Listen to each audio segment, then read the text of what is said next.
Hey guys, what is up? This is Matthew Davis Media once again. Welcome back to another movie review, aka After I Saw, and this is going to be different than from most movies I review, where some of them are just limited or worldwide releases. This one is very limited because it's only going to be out for 3 days. Today is its first day, so 2 days left. Okay, and this is for an anime film called Mirai. Now, first off, I saw the trailer for it when I saw My Neighbor Totoro, the 30th anniversary, in the beginning of last month, and I want to thank the movie for that because honestly, judging by it, it looked very interesting, and I saw Chris Stuckman's review for it. Even though he gave it a B, which means it's good but not great, I still wanted to see the movie because um, the movie just okay, so it's basically about a 4-year-old boy named Kun who gets a new baby sister, and they call her, well, Mirai. And basically, if you've seen stories like this, then you know what's going to happen. The boy, Kun, gets jealous of his new baby sister, Mirai, because his parents are more focused on her than than him. And basically, now I will warn you, there are quite a few tantrums in this with the boy basically not getting what he wants. Like, he won't pick up his toys, he wants to wear a certain type of pants, and uh, he's frustrated with trying to learn how to ride a bike. And it's not basically about that, no. Basically, it's more of a time travel film that does have some confusing elements, but all in all, I thought this was a really great film. I really, surprisingly, really enjoyed this film. I thought it was exactly what I was hoping for it to be. Now, of course, the girl on the poster is adult Mirai, and basically, she basically wanted to change one thing, but also near the end of the film, which I'm not going to spoil, which, by the way, I can say is probably my favorite part of the film, the final like 15 minutes of the film.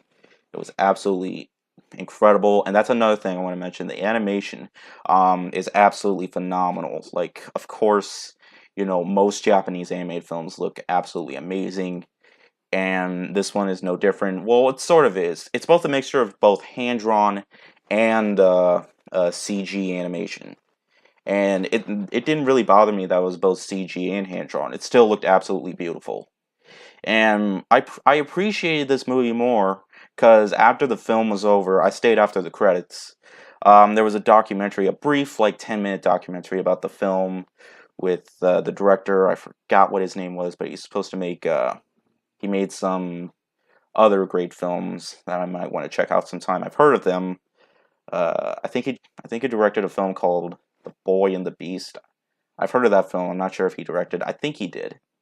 I don't know, but now, anyways, yeah, it's basically he basically made this film showing one of his life stories about how he had two kids who one of them didn't get along with the other because he's jealous and all and other stuff too. Like, he's not basically he goes through other parts of the future. Like, he meets his mom when she was much younger, and not no not his father, his great grandfather, and going through this, he basically relates with his parents a lot when he goes through the different dimensions or different parts of the parts of the past and the future and stuff, and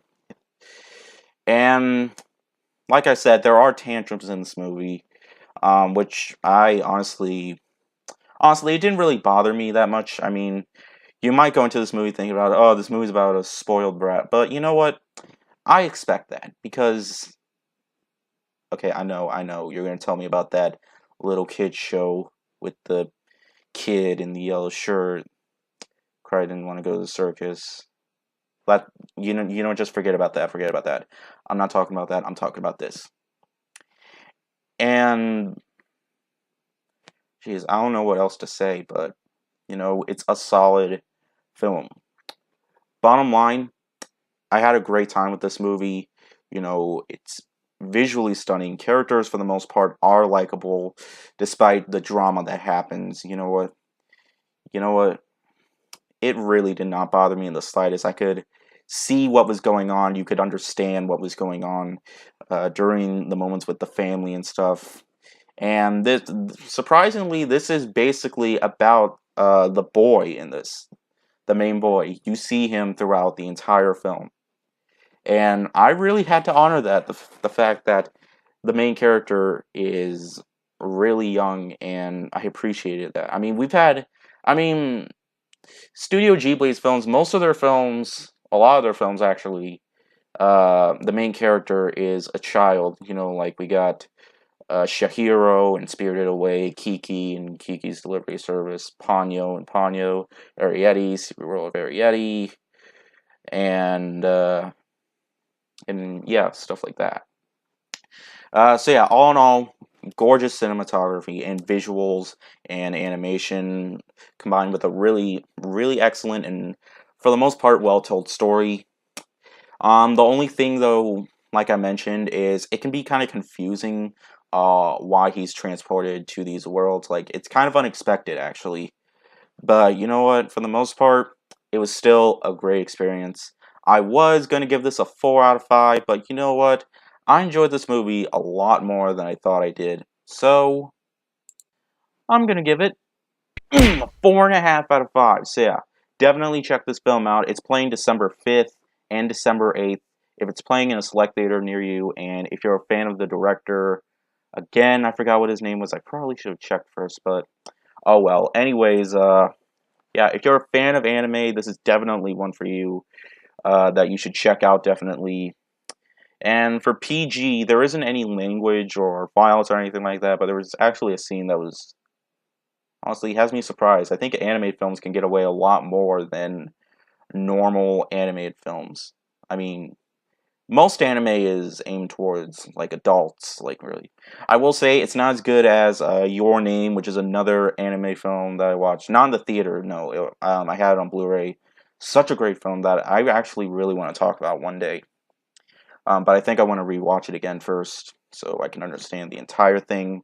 But yeah, anyways, thank you guys so much for watching. I don't know what I have planned for this weekend, but I know next weekend I will have stuff planned for more movies and stuff. But anyways, thank you guys so much for watching. I'll probably be back here when it's December, which is just a couple days away. So yeah, then we can finally start talking about Christmas. A lot more, a lot more. So people won't get annoyed by that. But anyways, thank you guys so much for watching, and I'll see you guys later. Word out.